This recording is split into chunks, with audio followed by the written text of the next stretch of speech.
오늘은 두려움 앞에서라는 제목으로 말씀 준비합니다.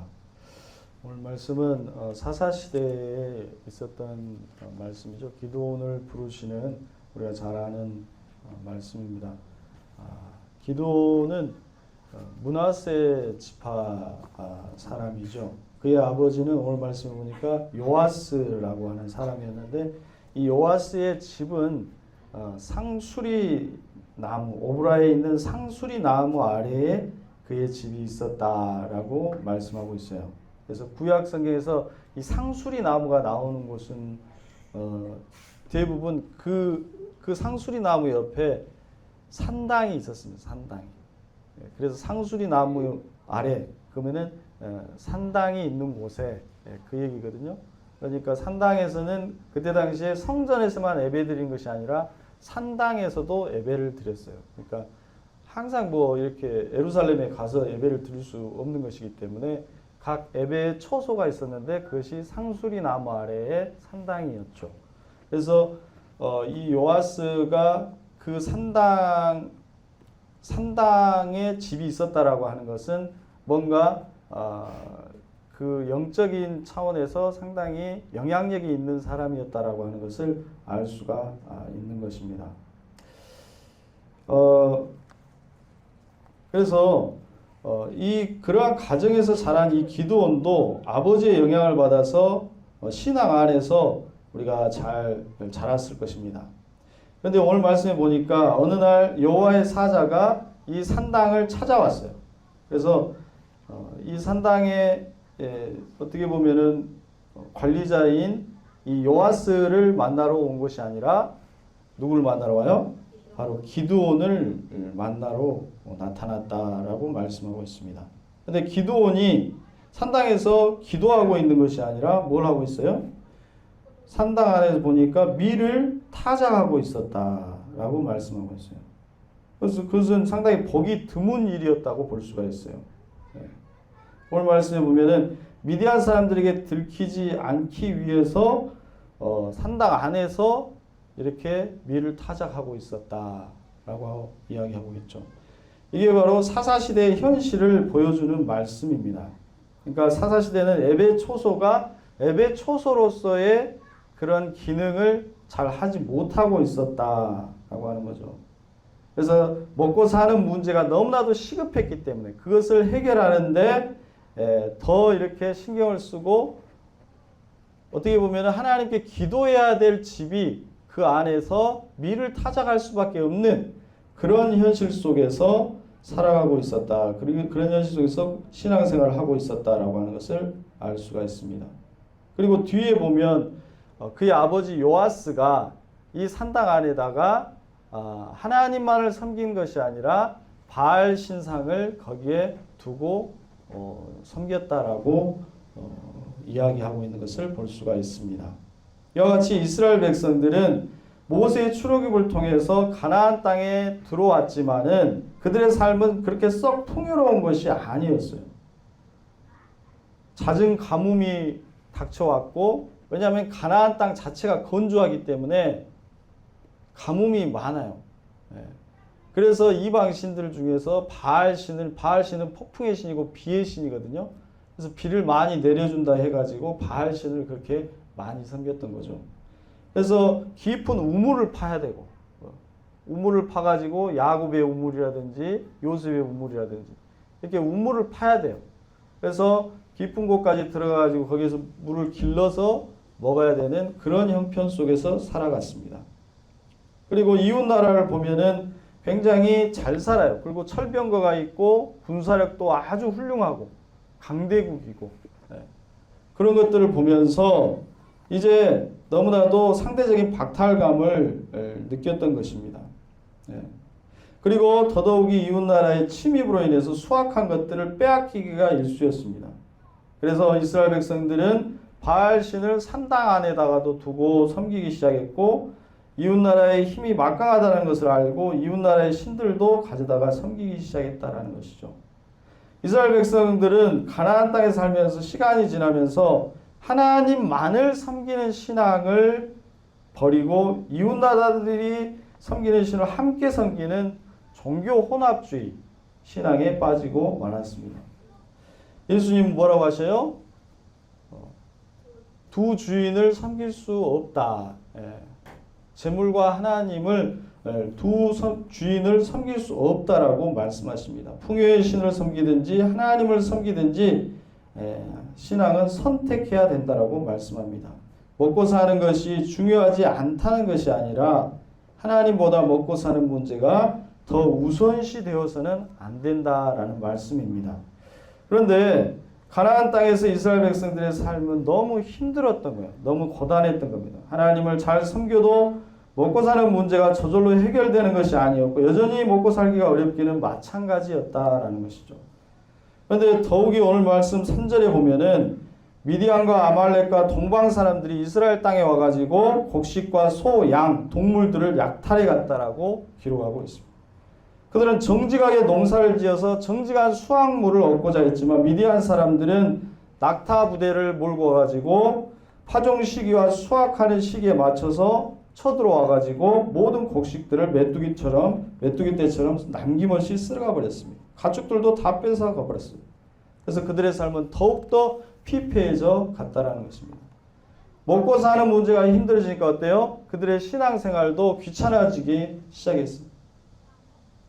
하나님 믿어봤자 뭐 별 소용없다라는 생각들이 들기 시작했다는 거죠. 그래서 하나님께서 우리를 지켜주신다라고 하는 약속에 대해서도 신뢰도가 떨어지는 게 거짓말인 것 같고 하나님만 바라보고 살다가는 손가락 빨게 생겼다라는 생각들이 마음속에 들기 시작합니다. 그래서 이스라엘 백성들은 산당에 하나님도 모시지만 거기에 바알도 모시고 아세라 신도 모시고 풍요의 신도 모시고 다산의 신도 모시고 필요에 따라서 다곤신, 만몬신들을 가져다가 다 모시고 섬긴 것입니다. 그들은 먹고 사는 문제가 하나님의 주권적인 소관에 있다라고 하는 것을 믿지 못했습니다. 눈앞의 현실이 너무 힘겹기 때문에 하나님이 그 모든 것을 주관하시고 하나님의 때에 채워주심을 그들은 신뢰하지 못했다라는 것입니다. 하나님의 방식은 어때요? 이른 비와 늦은 비로 채워주시고 시절을 쫓아 과실을 맺게 해주심을 그들은 믿지 못했습니다. 왜 그랬을까? 오히려 그들은 광야에서 매일의 만나를 먹을 때 때때로 반석에서 터지는 생수를 마실 때 그때 하나님의 살아계심을 더 경험했는지 모르겠습니다. 그러니까 그들이 광야 생활을 할 때 오히려 더 신앙이 더 좋았다라는 것입니다. 우리가 해외에 나가거나 어떻게 보면 한국 안에 살면은 어때요? 비교 대상이 너무 많잖아요. 다 더 좋은 차를 몰고 더 좋은 집에 살고 그런 것들을 보면은 나도 그렇게 살고 싶고 나도 더 좋은 차, 나도 더 좋은 집 그렇게 생각하기 마련입니다. 그런데 우리가 뭐 유학을 갔다든지 또 일 때문에 해외에 나갔다든지 하면은 거기에서는 좀 더 어떻게 보면 비교 대상이 한국인으로서는 사라지기 때문에 좀 더 애국자가 되고 더 이렇게 어떻게 보면 신앙심도 더 좋아진다라는 것을 우리는 볼 수가 있습니다. 그러니까 광야 같은 그런 현실 속에 있었을 때는 오직 하나님의 말씀만이 그들의 먹을 양식이었어요. 그래서 그들은 오히려 광야에서 하나님을 더 깊이 만날 수 있었습니다. 그래서 예수님도 힘들 때마다 한 번씩 광야로 나가서 기도하셨다라고 말씀하고 있어요. 그래서 이스라엘 백성들이 그들이 본 곳은 이웃 나라들이 사는 것, 강성하게 살고 부유하게 사는 것, 그것을 보고 좋은 옷을 입고 백향목으로 지은 좋은 집을 가지고 사는 모습을 보고 거기에 이제 혹하는 거죠. 부러워지는 거죠. 그래서 왜 우리는 그와 같이 풍요롭게 살지 못하는가라는 질투심이 일어났습니다.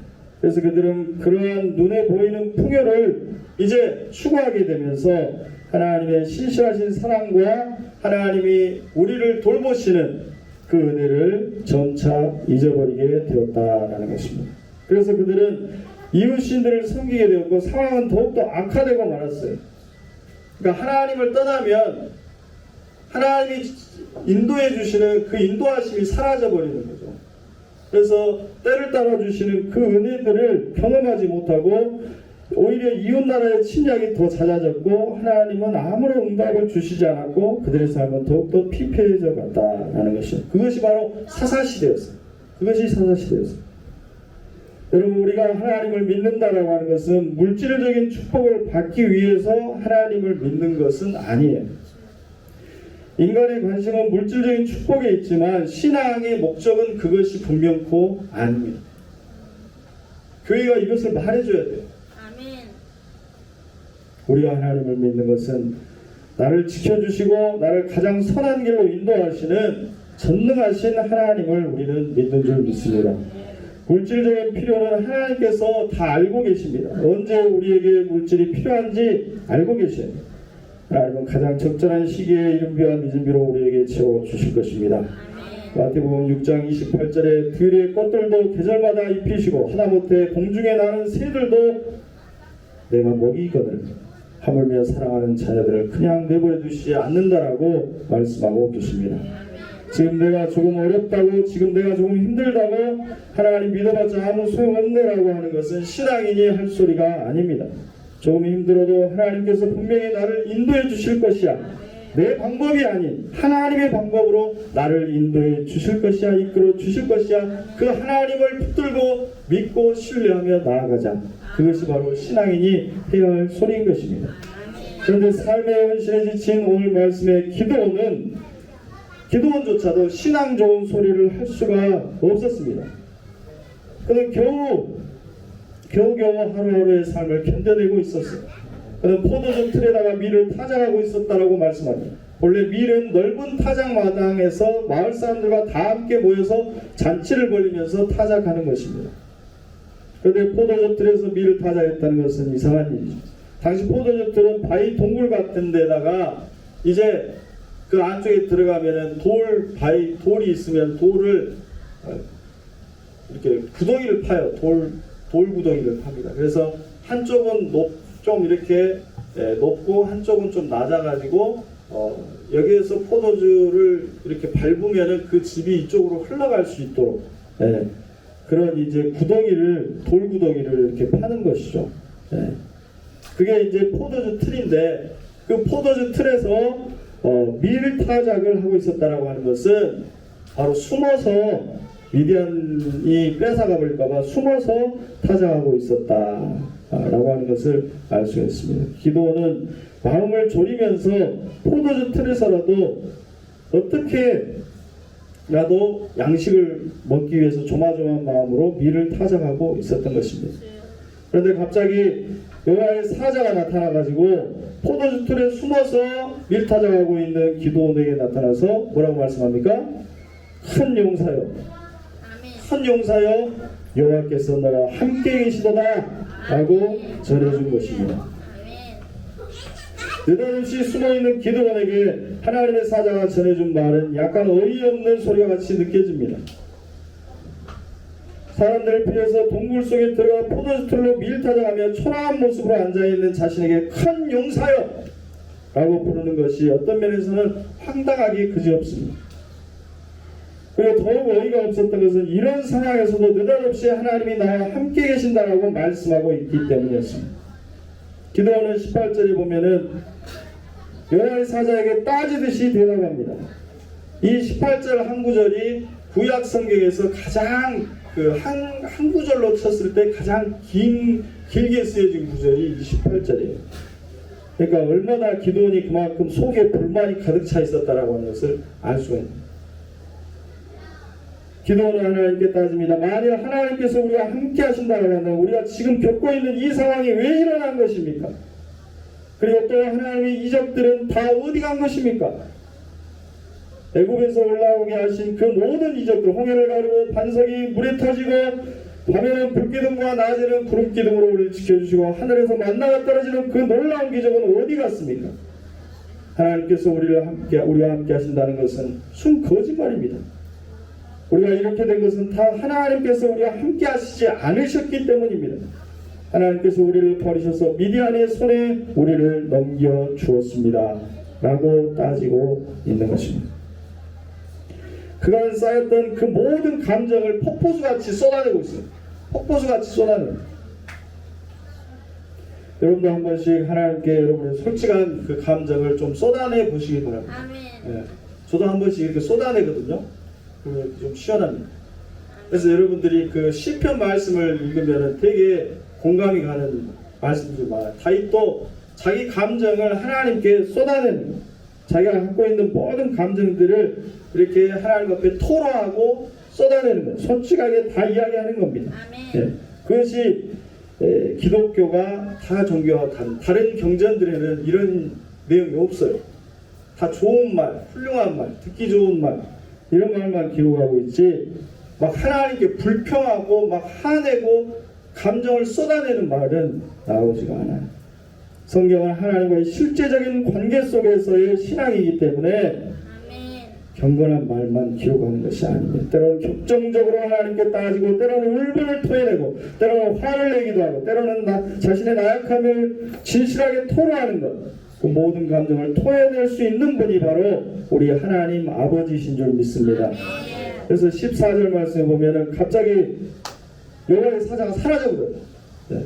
14절에 보면은 여호와의 사자가 사라지고 누가 나타납니까?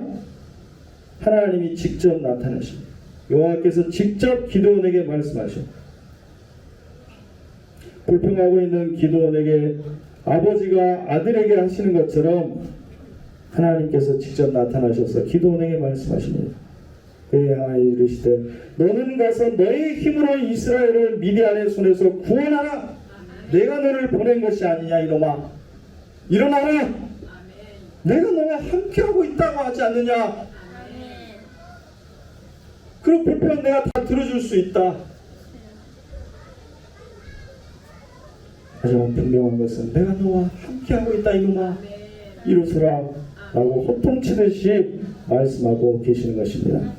너는 지금 내가 예전에 행했던 기적들을 의지하지 말고 너의 힘으로 내 손으로 이스라엘을 구원하라고 말씀하고 있습니다. 그래서 우리는 놀라운 사실을 발견합니다. 하나님의 구원이라고 하는 것은 나를 통해서 역사하신다라고 하는 거예요. 아멘. 하나님의 구원 역사는 하나님의 주권 안에서 하나님의 능력으로 이루어지는 것이지만 동시에 반드시 사람을 통해서 교회를 통해서 역사하시는 줄 믿습니다. 아멘. 그래서 하나님은 여러분 한 사람 한 사람이 너무나 소중한 거예요. 아멘. 아무리 나약하고 아무리 믿음이 아주 겨자씨만한 것이라고 할지라도 여러분들 너무나도 소중하게 아멘. 바라보고 계신 줄로 믿습니다. 아멘. 이 작은 교회가 너무나도 소중하고 사랑스러우신 거예요. 아멘. 왜냐하면 이 교회를 통해서 하나님은 역사하시기를 원하시기 때문에 아멘. 여러분의 그 작은 믿음을 통해서 하나님은 역사하시기를 원하는 줄 믿습니다. 아멘. 오늘 말씀에서 기도는 나는 므낫세 지파 중에 가장 작은 자입니다. 가장 힘이 없는 사람입니다. 어떻게 나를 통해서 역사하신단 말입니까? 소심하고 겁나는 두려움에 떨고 있는 이 한 사람을 통해서 하나님은 당신의 구원 역사를 이루어가시기를 원하신다라는 것입니다. 오늘 여러분이 어떠한 상황에 처해 있다라고 할지라도 현실의 엄청난 무게에 짓눌려 올 때조차도 하나님은 여러분에게 말씀하십니다. 큰 용사에 두려워하지 말고 내가 세상을 이기었으니 내가 너와 함께하니 아멘. 너가 나아가서 하나님의 손을 붙잡고 나아가서 그 현실을 이겨내라고 말씀하고 있는 줄 믿습니다. 기도는 정말로 겁이 많고 확신이 부족한 사람이 있습니다. 약간 저도 그런 것 같아요. 그러니까 아주 확신이 드는 그 말씀에 저도 행동하는 편이거든요. 끊임없이 하나님이 나를 부르셨다라고 하는 걸 확인하고 싶어하고 끊임없이 하나님의 살아계심을 확인하고자 해요. 약간 도마 같은 사람. 성경에서 17절에도 보면 하나님께 뭐라고 합니까? 하나님이 나와 함께 하신다라고 하는 표징을 보여주시옵소서. 표징을 보여주. 나중에도 또 그런 얘기를 해요. 하나님의 사자에게 요구합니다. 그래서 기드온이 이제 내가 예물을 준비해서 돌아와서 예물을 주 앞에 드리기까지 이곳을 떠나지 마시라고 하면서 예물을 준비하러 갑니다. 당시 하나님을 만나기 위해서는 희생 제물이 필요했어요. 그러니까 제단에 제물을 드리고 그 제물을 통해서 하나님이 음양하실 때 하나님을 만날 수 있는 거죠. 그래서 기도는 그 예물을 준비하기 위해서 간 것입니다. 기드온이 준비한 예물이 뭐였어요? 오늘 말씀 보면 19절 말씀을 봐보세요. 19절에 보면 기드온이 가서 염소 새끼 하나를 준비하고 가로 안에 바로 무교병을 만들었다. 염소 새끼와 무교병을 준비했다라고 하는 것을 알 수가 있습니다. 예. 이것은 무엇일까요?